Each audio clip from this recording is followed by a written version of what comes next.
Optimi propose un nouveau fonds structuré indexé sur une entreprise du secteur bancaire, BNP Paribas. Et oui, ce serait le bon moment d'investir dans le secteur bancaire et je t'explique pourquoi. Après le Covid, le secteur bancaire au niveau boursier a beaucoup monté. En même temps, on a eu une hausse des taux d'intérêt assez violente. Et donc évidemment, plus les taux d'intérêt sont élevés, plus les marges des banques sont élevées aussi. Puis, on a eu une soudaine baisse de ce secteur suite à notre contexte politique, notamment les élections européennes et législatives. Et ce contexte, il a évidemment inquiété nos investisseurs, parce qu'historiquement, les partis assez extrémistes ont tendance à taxer le secteur bancaire pour venir financer leurs projets.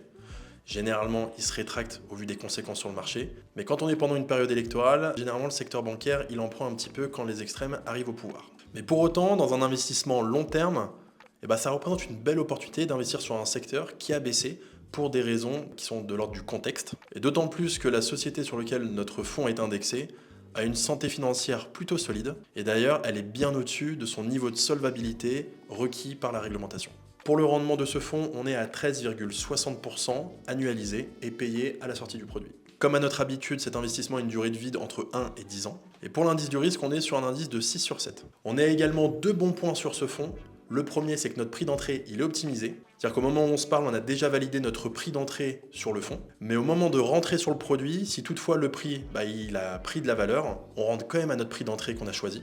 Donc on est déjà en profit. Mais s'il est amené à baisser, on rentre plus bas. Et c'est très important de comprendre ce point parce que c'est vraiment ce bon point qui va nous permettre de faciliter notre sortie. Et le deuxième bon point, c'est que notre capital est protégé à 100% jusqu'à moins 50% sur l'indice. Donc ça veut dire que tant que le fonds ne perd pas plus de 50% arrivé aux 10 ans, notre capital est protégé à 100%. Mais maintenant, place au schéma pour mieux comprendre le fonds et ses différents mécanismes. À l'horizontale, on va retrouver notre échelle de temps en trimestre avec 1 an, 2 ans.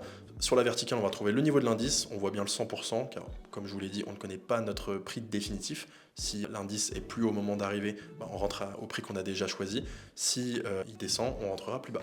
Donc là, on met 100%, c'est notre point d'entrée. Et voilà, donc le fonds va évoluer pendant au moins la première année. Et si au bout de la première année, on est juste au-dessus de notre prix d'entrée, donc au-dessus de nos 100%, on sort le capital initial plus nos 13,60%. Donc c'est ça qui est quand même fou, juste parce qu'on est au-dessus de notre prix d'entrée, on fait 13%. Donc maintenant, cette ligne, on va du coup lui donner un nom, ça s'appelle une barrière de rappel. Dès qu'on est au-dessus à la date de constatation, donc la date de constatation se fait chaque trimestre. Chaque trimestre, on va regarder le niveau de l'indice. Si on est au-dessus de notre ligne rose, on sort du produit et on récupère notre performance avec notre capital. Mais là, du coup, on va mettre un deuxième mécanisme qu'on appelle la dégressivité. C'est-à-dire que chaque trimestre, à partir de l'année 1, on va descendre de 0,75%. Donc si je prends un exemple, au bout de 2 ans, c'est que 97%, c'est-à-dire qu'au bout de 2 ans, notre fonds peut perdre jusqu'à 2,8%, 9% de sa valeur. On sort quand même du produit avec notre capital initial plus notre performance. Et donc ça va former un escalier qui va s'arrêter jusqu'à 73%.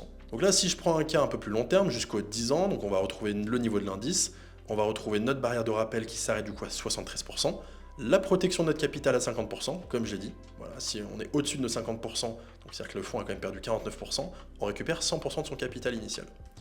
Et donc, un premier cas, au bout de 6 ans, on évolue, on traverse du coup notre barrière de rappel, donc qui est à 85%. On peut se permettre que le fonds perde jusqu'à 15% et on sort quand même du produit. On récupère notre capital initial plus nos 6 fois 13,60%, soit 81%. On continue, deuxième exemple, à bout de 8 ans et demi, du coup 8,5 fois 13,60, on ressort notre capital initial plus nos 115%, et on voit que la barre de rappel, elle est qu'à 77,5%. Donc ce qui est quand même colossal. Et évidemment, on est exposé à une perte de notre capital partielle voire totale si on finit au bout des 10 ans en dessous des 50% et sans avoir traversé notre ligne rose qui est notre barrière de rappel. Donc il faut bien comprendre une chose, c'est que plus on avance dans le temps, moins on a besoin que l'indice performe. Donc pour synthétiser, sur ce fonds, le cas défavorable, ce serait de ne pas traverser notre barrière de rappel, de finir en dessous des 50% au bout de 10 ans. Là, oui, on s'expose à une perte de notre capital partielle, voire totale. Le cas médian, pour le coup, là, c'est de finir entre 50 et 73%, toujours sans avoir traversé cette barrière de rappel. Donc là, on récupérait notre capital initial, ce qui est déjà très très bien. Et notre cas favorable, celui qu'on estime le plus probable, qui est au bout d'un an d'être seulement au-dessus de notre prix d'entrée, de sortir notre capital initial plus nos 13,60% annuels. Pour mieux comprendre les risques et les caractéristiques du produit, je vous invite à vous rapprocher de votre conseiller pour discuter de vos objectifs d'investissement, de vos projets et que ça soit en parfaite adéquation avec votre profil d'investisseur.